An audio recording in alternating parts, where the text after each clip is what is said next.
Hey, it's Tim from 96.5. Today, we are talking through responding and reacting as parents to some of the things that perhaps we have to deal with our kids. Maybe it's disappointment. Maybe it's something that surprises us and shocks us that our kids have done.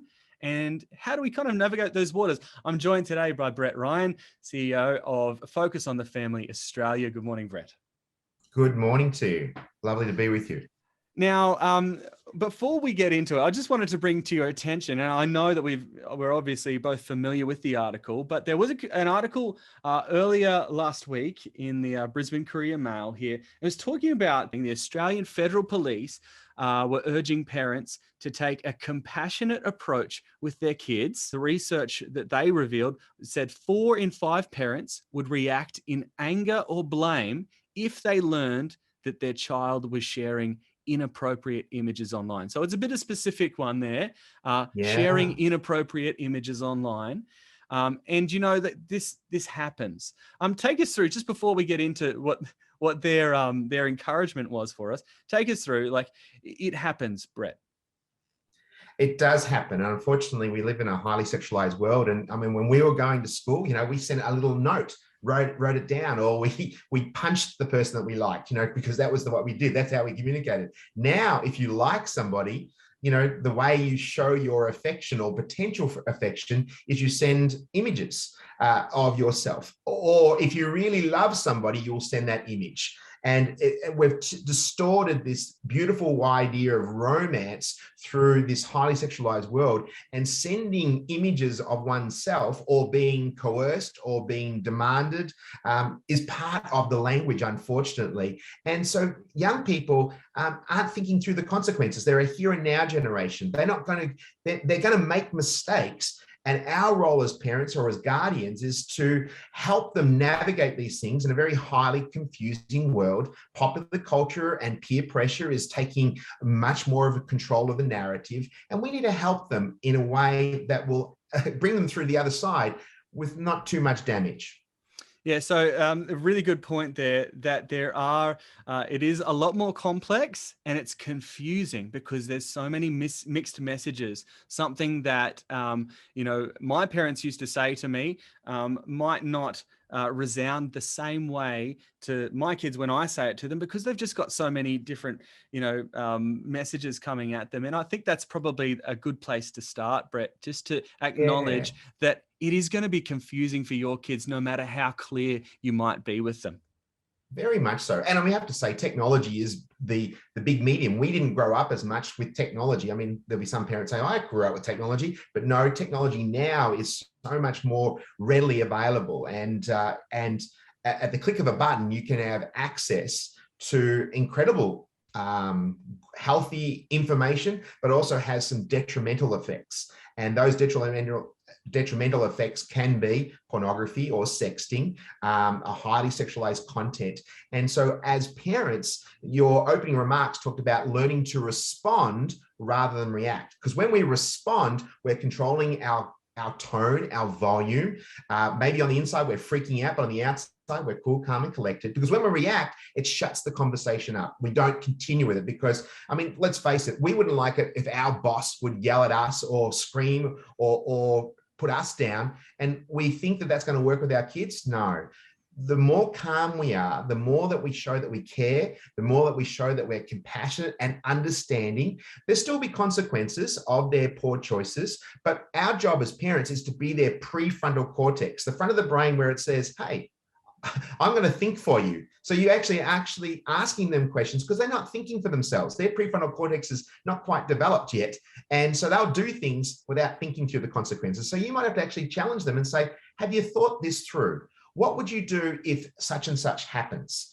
That keeps the dialogue open. And remember, we do a dialogue rather than a monologue, because no one really likes to have it so we're just being lectured to, but we need to allow our kids to voice their concerns. And when they make mistakes, they have to own it, and they're feeling shame and guilt. It's no point of adding another layer to them.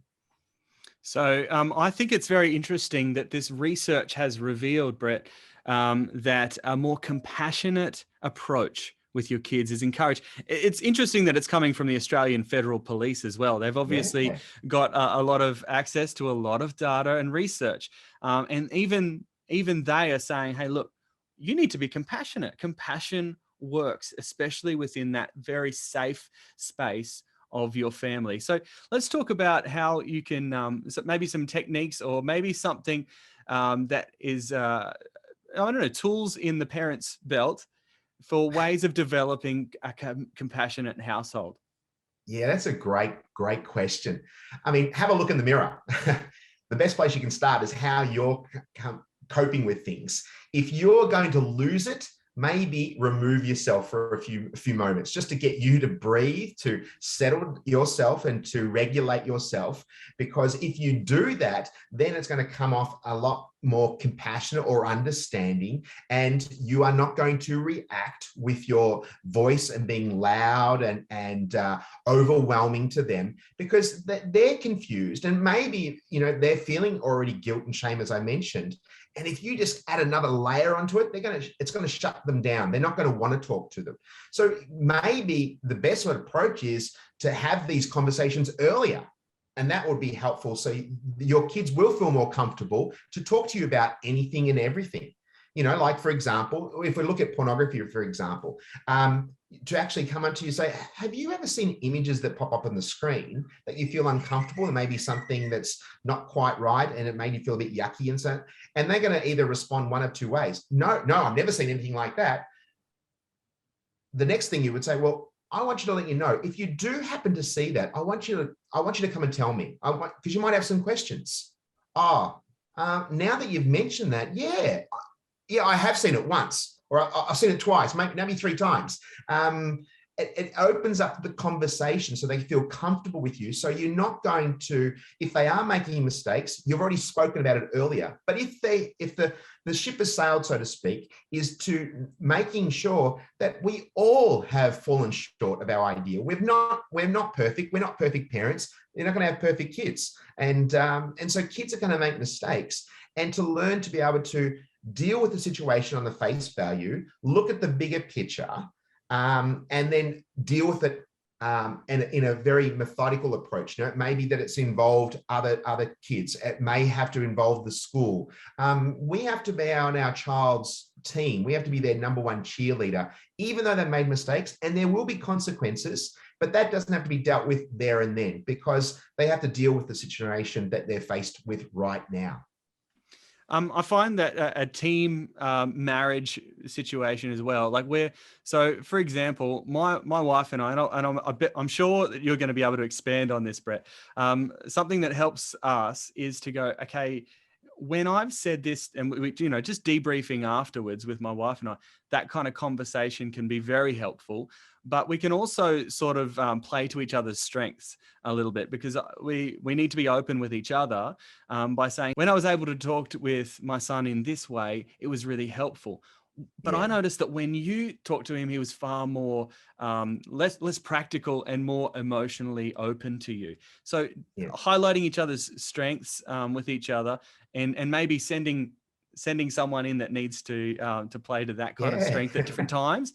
That's a really good point. And the fact is, we have different strengths, and it may be more appropriate for the male to have a chat, and it may be different from having a female. But I think we need to work collaboratively and working out where we can. It doesn't give an excuse that the person who is always the softer approach always has that conversation. It needs to be a balance, and we need to learn from it, from one another. And also, we don't have the scenario of the good cop, bad cop scenario. You know, send in the good cop because everything's going to be rosy. No, the other, you have to have that balance, and recognizing that we might lose the plot. And, you know, for example, if we do tend to overreact, or if we do tend to get angry really quickly and say something in the spur of the moment, then we have to have a look in the mirror again and say, how am I really coming across? I need to learn to control my emotions. I need to control how I come across, because we want our kids to be able to come to us, because they are going to be faced with all sorts of challenges. And our home should be a haven, whether it's with mum or with dad, that they can actually come and talk about these things. And we're not going to react, we're going to respond. Responding, not reacting, looking in the mirror, making sure that we can self-regulate, removing ourselves if we need to, and having that ongoing dialogue, a safe space in which we can share honest thoughts as parents, as children. Hey, I really appreciate you taking the time to have a little bit more depth within this this conversation. And yeah, I know that you guys have also got a whole bunch of resources as well on your website. Brett, just take us through that as well. Yeah, I mean, there'll be actually a number of different downloadable resources on this particular topic, how to talk to your kids about the big issues. We've also got a see how you're going assessment, a parenting assessment. It's a free tool that people can actually download and say, okay, here we're going really well, and here are some opportunities for growth. And so we can always do with a little bit of an assessment. We get evaluated at work, we get evaluated when we're at school. We don't often get evaluated on how we're going in our parenting, and that is a free parenting assessment tool. So then go to families.org.au. All right. Families.org.au is the link. We'll share them all below. Brett, once again, thanks for your time, mate. You're more than welcome. Bye-bye.